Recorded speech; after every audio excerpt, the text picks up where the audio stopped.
Bolajonlarim, shunaqa medoviyni ko'rganmisizlar? Asalari uyasi ko'rinishida medoviy tortini yumshoqni juda mazali qilib tayyorlashni o'rgataman. To'rtta tuxumga 200 gramm shakar solib, aralashtirib qo'yamiz. Qozonchaga 4 osh qoshiq asal, 1 choy qoshiq soda solib, o'rta olovda tez aralashtirib qizartirib olamiz. 300 gramm sariyog' solib, yaxshilab aralashgandan keyin shakarli tuxumimizga aralashtirib, 500 gramm un solib aralashtirib olamiz. Xamirni ikkiga bo'lib, listga yoyib, ketma-ket pishirib olamiz. Krem uchun 5 osh qoshiq un, vanilin, 400 gramm shakar, 1 litr sut, bitta tuxumni sutga aralashtirib solib, past olovda tez aralashtirib pishirib olamiz. Pishgan ko'rishlarni ikkiga bo'lib olib, chetidan chiqqanlarni maydalab olamiz. Sovigan kremimizga 200 gramm yumshatilgan sariyog' solib, aralashtirib, kremni har bir qavatiga surib olib, pergament qog'ozimizni shunaqa uyasi shaklida kesib oldik. Uni tortni ustiga qo'yib olib, ustidan maydalangan uvoqlarni chepamiz. Ortiqcha uvoqlarni tushirib tashlab, ko'chirib olamiz. Bolajonlarim, sizlarga yoqqan bo'lsa, bitta yurakcha va shirin so'zlaringlarni kutib qolaman.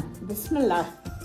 Bay, asali shundoq mazasi kelib turibdi. Paxtaday yumshoq, juda mazali.